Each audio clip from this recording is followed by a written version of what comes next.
Oferecimento Unimo Investimentos. Bem-vindo a mais um programa Educação Financeira. Hoje vamos falar do setor imobiliário.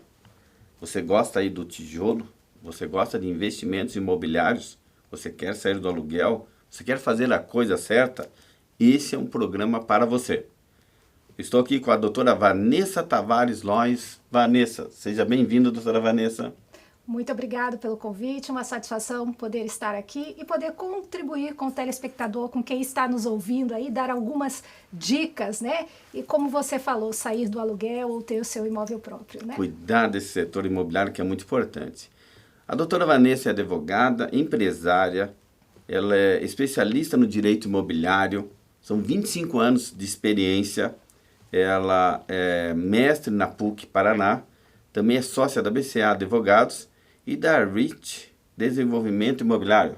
Isso mesmo. O que faz a REIT Desenvolvimento Imobiliário? Então, a REIT Desenvolvimento Imobiliário é uma sociedade, somos integrada por 3 sócios, né? Eu da área jurídica, um arquiteto e o meu sócio, que por sinal é meu esposo, que é da área imobiliária.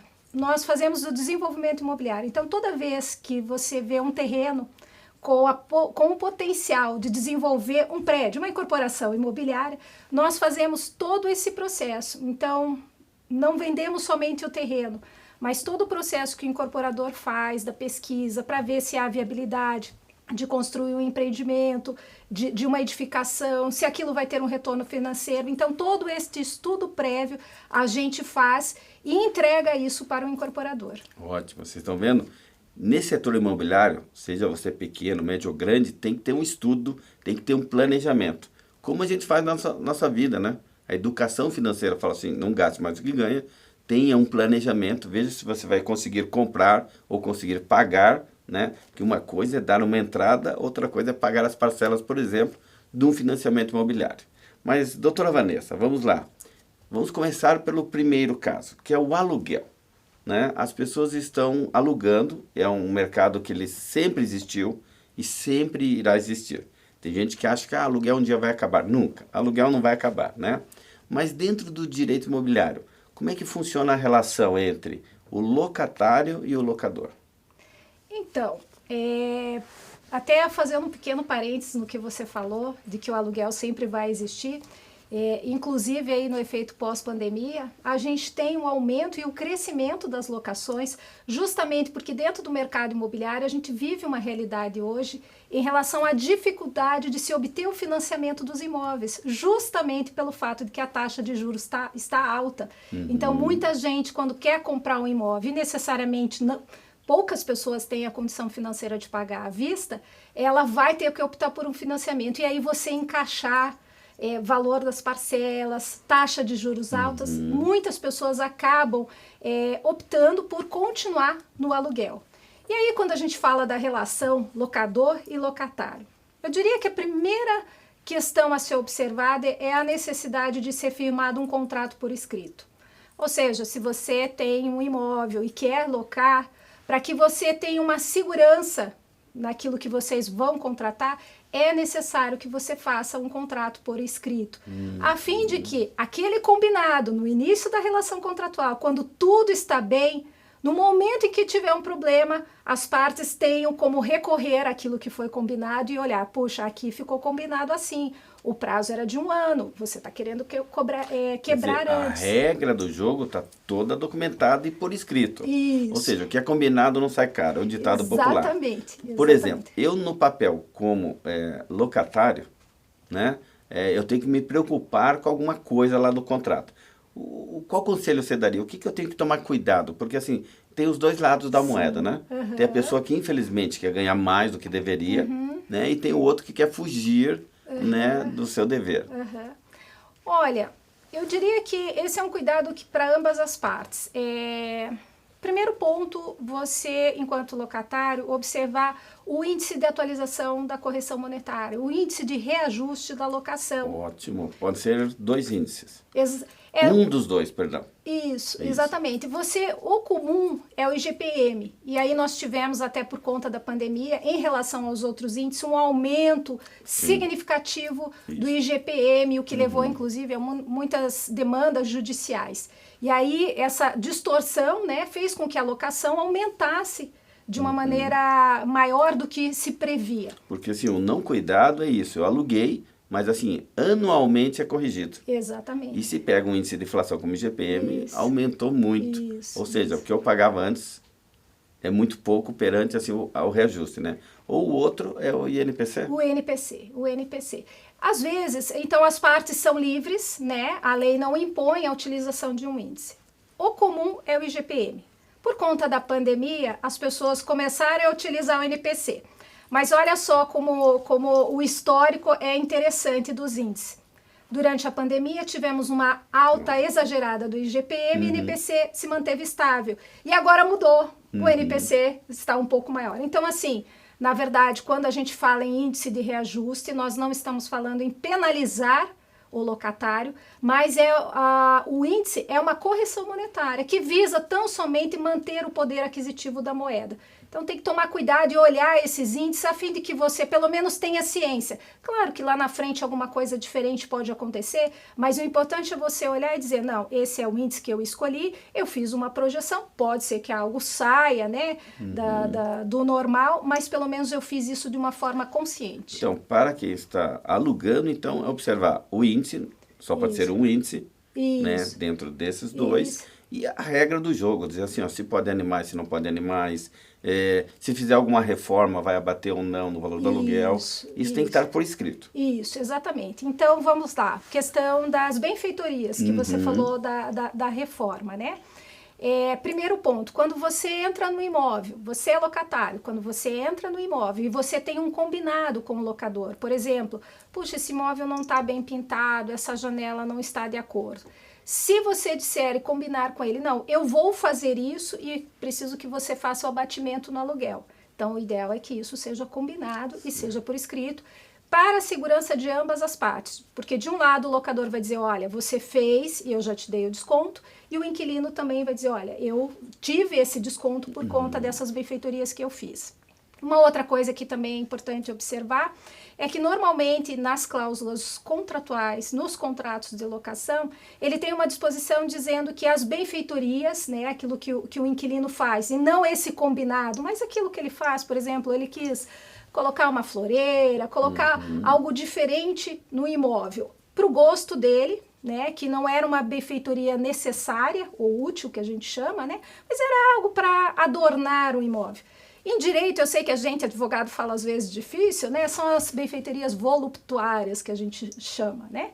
Então, quando se faz isso, normalmente a previsão no contrato é de que essas benfeitorias não são indenizáveis e elas não dão o direito de retenção do imóvel, né? Inclusive, nesse sentido, já existe decisão do Superior Tribunal de Justiça dizendo que é válida essa disposição contratual. E as pessoas têm que tomar cuidado porque elas pegam o imóvel, devem entregar o imóvel como elas receberam. Isso. E é muito interessante, as pessoas 5 anos morando de aluguel, 10 anos, esquecem dessa cláusula e esquecem que, olha, vai pintado, arrumado, como o imóvel era quando a pessoa recebeu. Agora vamos pegar o lado aqui, doutora, de quem precisa alocar. Tem muita gente sim, mas eu sempre aluguei, foi no fio do bigode. Não funciona mais, né? Eu diria que quem opta por esse caminho está vivenciando um grande risco. É quem gosta de viver na corda bamba, na emoção, né? Então a pessoa ali tem um combinado, claro que, como a gente falou, preferencialmente o contrato tem que ser feito por escrito.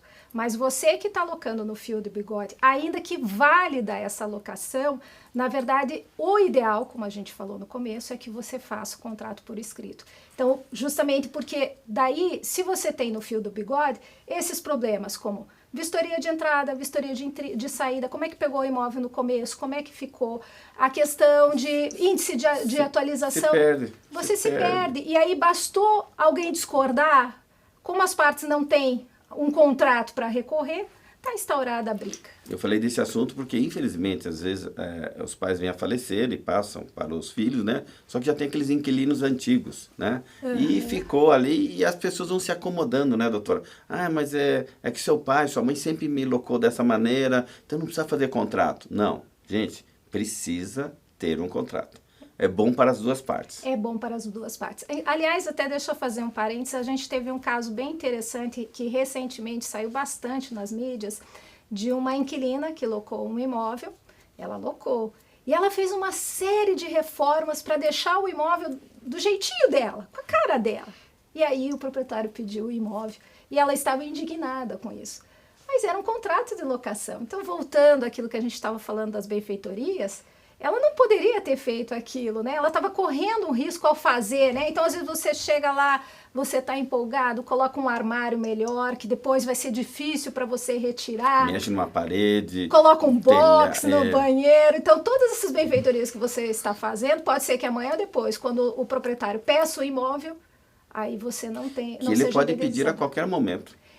Na verdade, quando o contrato é firmado por prazo determinado, durante aquele prazo que está determinado no contrato, o proprietário não pode reaver o imóvel, a não ser em algumas hipóteses que a lei coloca, como desapropriação para utilidade pública, mas durante o prazo estabelecido. Então, se eu estabeleci 1 ano de contrato, durante 1 ano o proprietário não pode reaver o imóvel. Nem se ele for para moradia própria. Não pode. É disposição da lei. Disposição da lei, muito bem. Vocês estão vendo que o assunto é muito bom, né?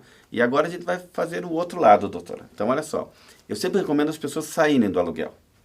Tá? Principalmente aquele profissional que não tem muitos recursos financeiros. Então, assim, quando a pessoa tem muitos recursos financeiros, eu falo para morar de aluguel. Você tem flexibilidade e os juros que você ganha no investimento é dinheiro suficiente para pagar aluguel, pagar condomínio, pagar um monte de despesas. Mas aquele trabalhador que ganha o salário e paga 1.000 ou 2.000 de aluguel, ele consegue pagar 1.000 ou 2.000 de financiamento imobiliário. Mas aí ele também tem que tomar um cuidado agora. Porque ele vai fazer um contrato com a construtora e um contrato de financiamento imobiliário.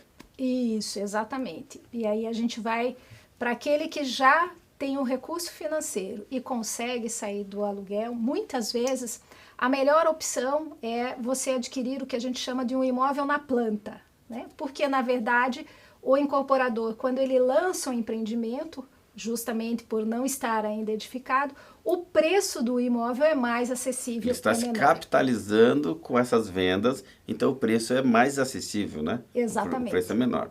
Mas o que eu tenho que observar nesse documento, nesse contrato? Então, algumas coisas. Pensa o seguinte, se você está adquirindo um imóvel na planta, não se envolva somente pelo estande de venda. Quando você vai lá naquele apartamento decorado, lindo e maravilhoso, que tenha, né, aquele ambiente todo planejado.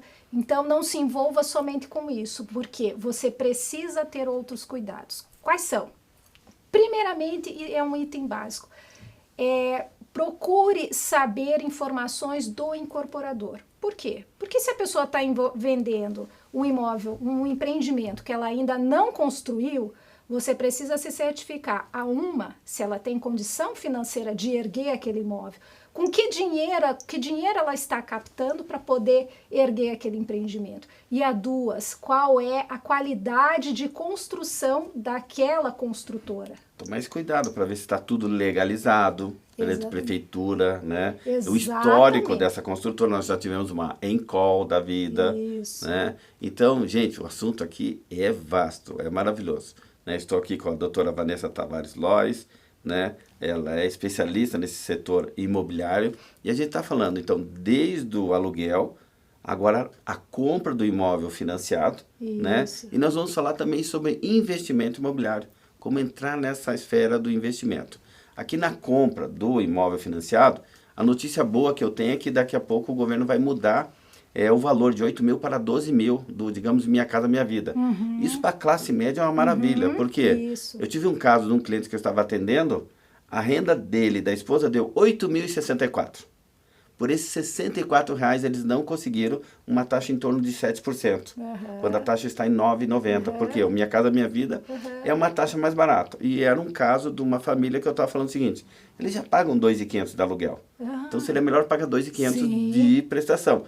Prestação inicial que diminui, aluguel inicial aumenta, aluguel anualmente aumenta, então tem esse fator.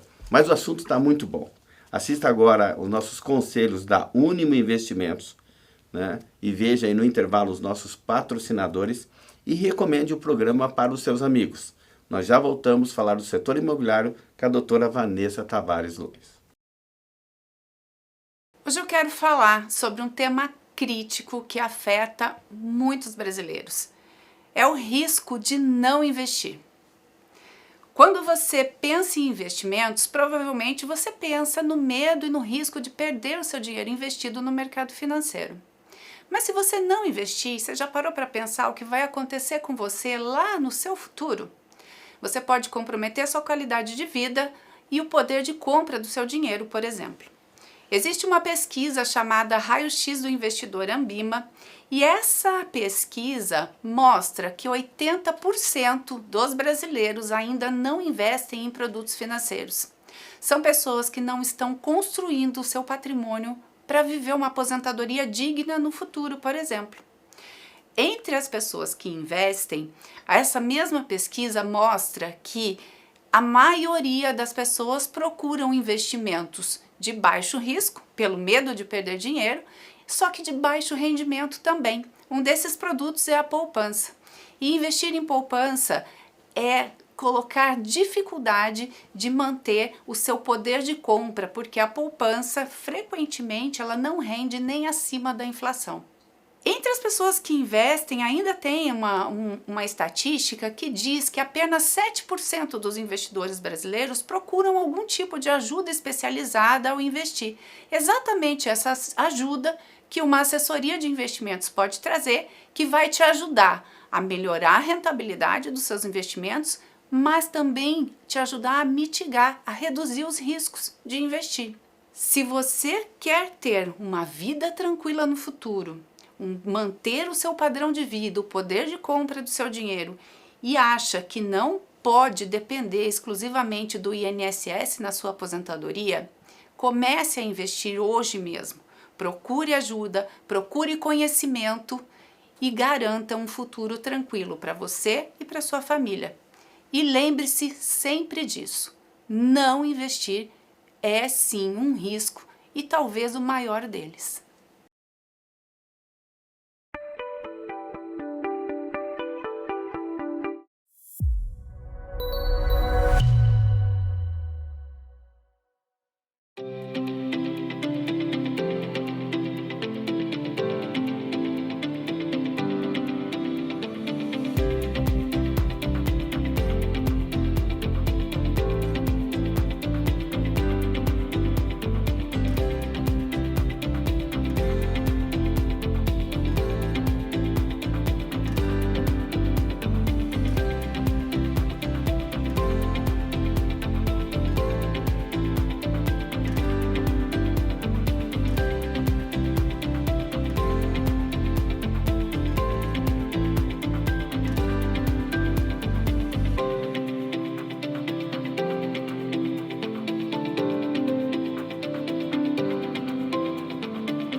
Voltamos a falar então do setor imobiliário. Com muita alegria estou aqui com a doutora Vanessa. Mais uma vez, doutora Vanessa, obrigado pela sua presença.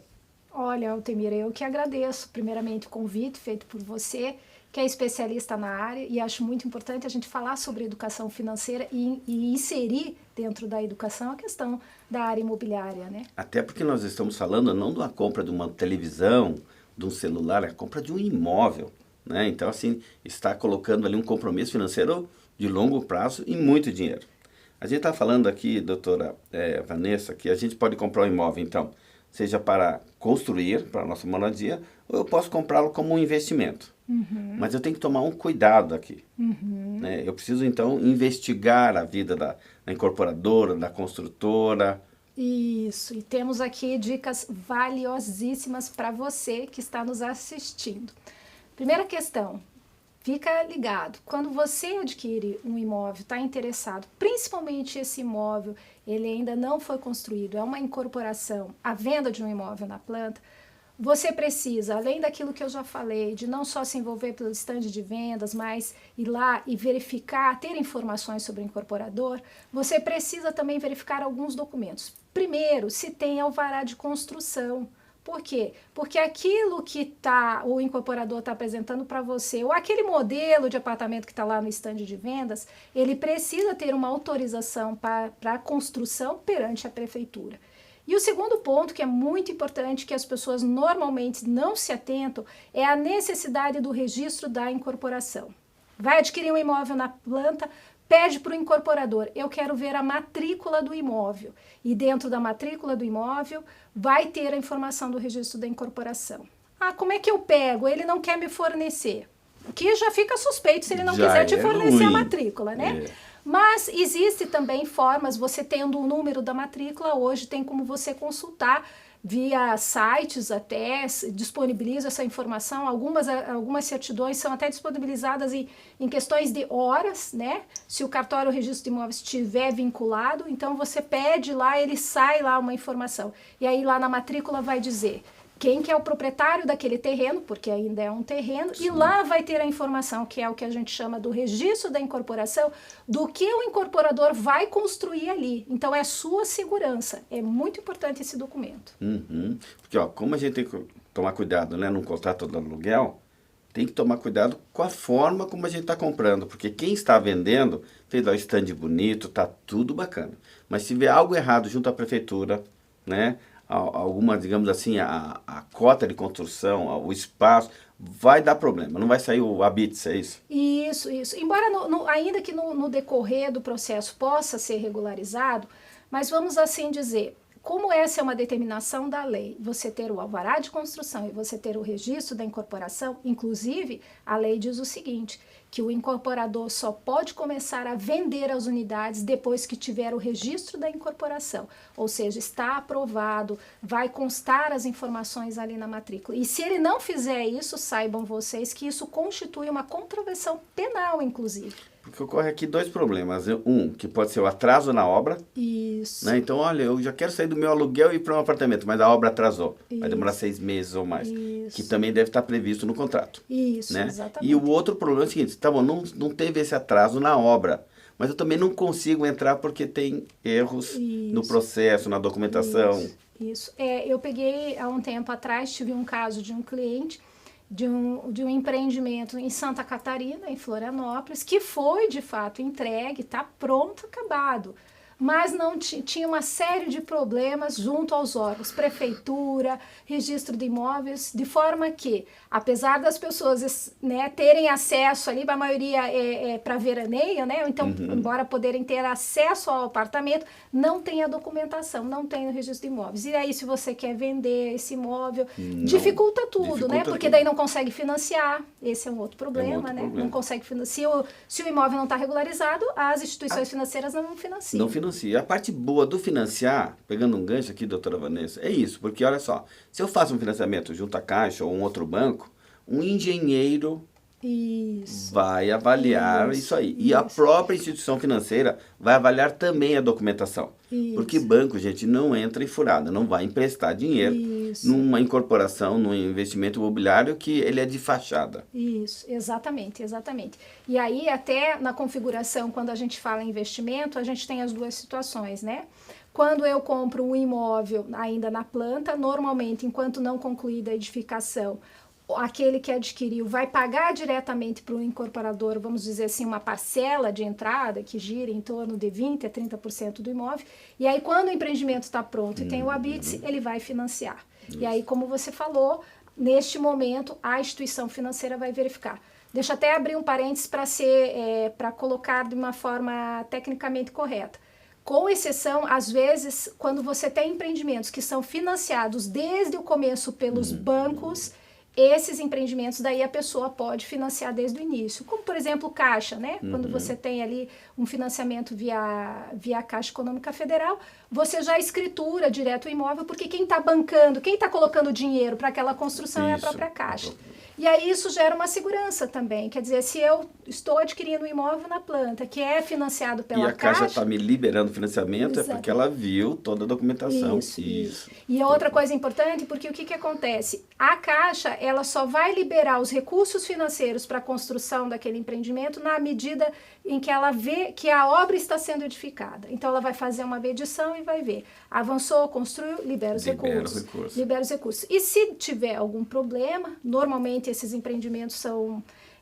tem o patrimônio de afetação que a gente chama, e aí se tiver algum problema, inclusive a Caixa assume, enquanto maior credor ali, a continuidade da obra. Então é mais tranquilo quando vai se adquirir o imóvel na planta desta configuração. Temos a tranquilidade aqui nesse tipo de financiamento. Mas como é que funciona, digamos, que eu vou comprar o imóvel de uma pessoa? E esse imóvel já tem 20 anos, 30 anos. É simples, olha, vamos fazer um acordo aqui, eu compro de você, tá tudo bem? Não é bem assim. Não é bem assim também. Não é bem assim. Então, negócio é negócio. Negócio é negócio. Como você falou, quando a gente está tratando do imóvel em que eu vou, uma parte fazer o financiamento daquele imóvel, de regra a instituição financeira, por conta do fato de que ela vai emprestar o dinheiro para mim, para eu pagar este imóvel. Vai pedir toda a documentação. Ela vai pedir toda a documentação. E observar tudo. Isso. Agora, se eu estou fazendo pagamento com recursos próprios e não tenho uma instituição financeira que vai fazer esse papel da verificação, eu, enquanto comprador do imóvel, preciso fazer. E aí tem o que a gente chama da due diligence imobiliária. É muito importante. Doutora, só um minutinho. Gente, eu gostei. Due diligence imobiliária. Presta atenção você aqui. A doutora vai explicar. Que agora cabe a você investigar, né, a idoneidade dessa pessoa que está te vendendo o imóvel. Exatamente, Altemir. Então, olha só. Se liguem nesta dica. Dica não, né? Diz que dica orientação, Isso. né? Que a gente vai dar aqui. Quando você fala em fazer uma due diligence imobiliária, isso significa que você tem que fazer uma pesquisa em relação ao vendedor e em relação ao imóvel em si. O que você tem que verificar em relação ao vendedor? Verifique se eventualmente ele não está se desfazendo do patrimônio dele por conta de dívidas que ele tem, ou trabalhista, ou junto ao fisco, ou junto a terceiros. Por quê? Porque se isso acontecer, há o risco da sua aquisição ter problema. Você pode perder aquele negócio por conta dessa situação. E principalmente se você não adota as cautelas. Até porque é anterior à compra. Exatamente. Então a pessoa se separou e tem um processo judicial. Isso. Ela pode estar querendo esconder isso e vender imóvel. Exatamente. Ou algo na sua empresa, isso. né, um processo, como você falou, trabalhista, que vai afetar os bens da pessoa. Isso. E doutora, olhando essa investigação, ela funciona como nos cartórios? Eu preciso pedir certidão de quantos anos? Como é que eu, como um leigo, né, eu vou tomar esses cuidados? Então, tá. Primeiro, normalmente a sequência é a seguinte: as pessoas fazem um compromisso particular de compra e venda, né, onde o adquirente dá um sinal de negócio, a fim de que se haja um prazo para você fazer essa investigação. Quando você vai fazer a escritura, principalmente quando você paga à vista, porque daí o vendedor já libera a escritura e transfere a posse, os tabelionatos, que são os responsáveis por fazer a escritura, eles já vão fazer essa investigação, emitindo as certidões dos cartórios distribuidores cíveis, cíveis estaduais, execução fiscal, justiça federal, de tributos, vão tirar as certidões negativas. Quer dizer, já está pesquisando para ver se não deve para estado, município, Isso, federal, para alguma protestos. pessoa, para banco, quer dizer, já está sabendo se... Isso. Que se tiver uma dívida, alguma está apontado lá. Isso, se tiver alguma dívida. Embora, deixa eu até também fazer um parênteses, que é uma grande discussão no âmbito imobiliário, né? Existe uma lei que foi reforçada agora por uma lei publicada no ano passado, que é a 14.382, que diz o seguinte, que se na matrícula do imóvel não estiver apontado nada, compre tranquilo. Então, vamos supor que este imóvel que você está comprando não tem, está limpinha a matrícula, diz que o imóvel é do Mário, a pessoa que você está comprando, e lá não diz que tem uma penhora, não diz que é garantido uma execução fiscal, não tem uma indisponibilidade de bens, não tem nada. Bom, comprei, sou o terceiro de boa-fé. Isso é o que a lei diz, mas infelizmente os tribunais ainda têm feito uma interpretação diferente em alguns casos. Então, se você adquirir, e por exemplo, tinha uma penhora trabalhista, que é o mais comum, né? O risco trabalhista. Tinha uma penhora. Você não vai poder dizer, não, mas ó, na matrícula não tinha nada, eu comprei, eu sou terceiro de boa-fé. O que eu tenho a ver com isso, né? E às vezes é bem interessante porque as pessoas pensam assim, mas olha só, eu comprei pelo imóvel, então eu troquei imóvel por dinheiro. Entrou dinheiro na conta dele, tá aqui, eu tô comprovando que eu paguei 1 milhão, mas não interessa, mesmo assim existe o risco, principalmente, por exemplo, se aquele imóvel estiver penhorado, né? Então, o ideal é que você faça toda essa investigação. A pessoa sozinha consegue fazer? Sim, consegue fazer. Se der tudo negativo, segue em frente. Agora, se der positivo, alguma certidão positiva, é importante que você busque o auxílio, uma assessoria jurídica para te dar orientação. Eu sempre recomendo, procure um especialista. Como a gente procura um médico, procura um advogado, principalmente da área, ó, como aqui a doutora Vanessa, que é do segmento imobiliário, para quê? Para que veja todo esse trâmite e traga para você o fiel da balança, dizendo, olha, isso aqui tá bom, isso aqui tome cuidado. Isso. Né? Porque, de novo, não é a compra de uma televisão, nem de um celular, é a compra de um imóvel, né? um valor, um montante grande. Doutora, nós estamos... Não, sim. Pode falar. Nós estamos quase chegando ao final do programa, mas eu quero fazer mais uma ressalva, né? E se a pessoa, olha só, ela não quer, digamos assim, ter problemas futuros, tá? Então, já estou lá com meus 60, 80 anos, né? E eu tenho um imóvel, tá? Eu posso fazer o que para deixar como herança para os meus filhos? Eu posso já fazer, por exemplo, que eles falam que a pessoa faz um registro e fica como usufruto. Isso. Ou eu faço uma holding. O que seria assim melhor nesse momento? Porque nós estamos tendo uma mudança tributária no Brasil, vai afetar muitas pessoas, mas eu tenho que tomar cuidado que antes dessa lei tributária, você já deve pagar imposto se você faz uma doação. Né? Qual seria o melhor caminho? Olha, Altemir, esse tipo de análise do planejamento patrimonial e sucessório que a gente fala, ele depende de caso a caso. A gente até explica normalmente no escritório que não tem fórmula pronta. As pessoas acham, e hoje a holding é vendida como algo, é a solução dos problemas, né? Ó, você que está nos ouvindo, tá? Não é. Eu atendo pessoas, depois eu encaminho para um bom advogado. A princípio as pessoas dizem, não, o que eu vou fazer? Eu falei, não, você não vai fazer nada. Até que você contratou um especialista em finanças que vai te ajudar o seguinte, que às vezes cabe, às vezes não cabe. Exatamente, né? Exatamente. Então você tem que analisar se é o caso da hold, se é o caso de você fazer uma doação em vida, como você comentou, né? Resguardando o usufruto. Que facilita inventário, que facilita um monte de processos, mas custa. Isso, tem o custo. Até foi bem interessante, eu, algum tempo atrás, assessorei uma família em que essa família queria fazer, né? O pai não está muito bem de saúde, está em tratamento, então a preocupação deles, poxa, podemos já fazer já?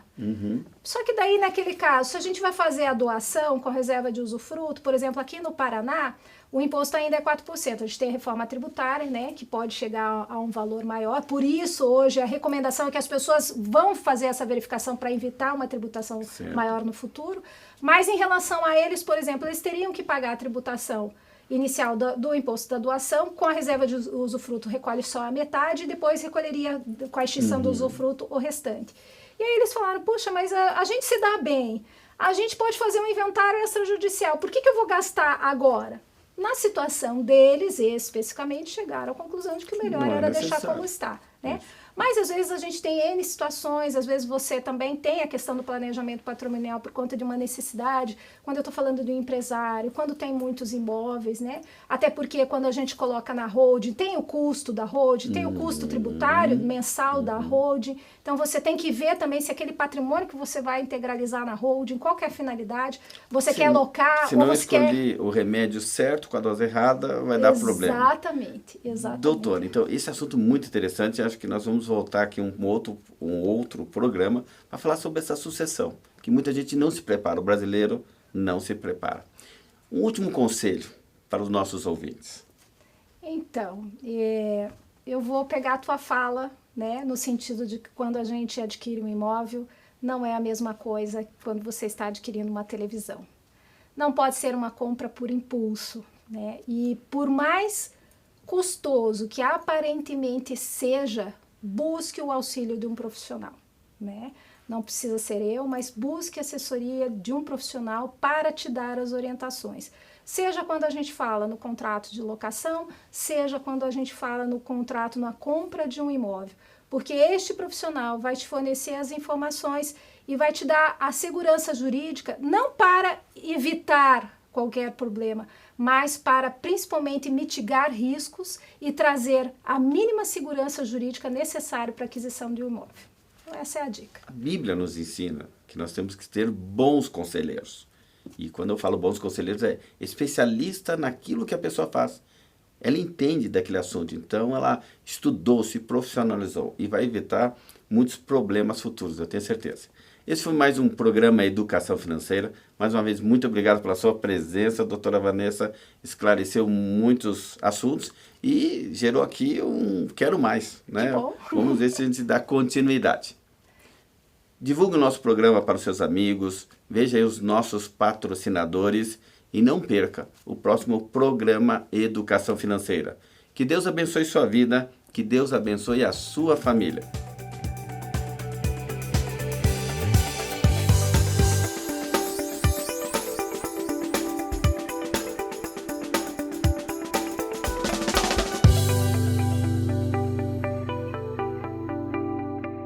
Oferecimento Unimo Investimentos.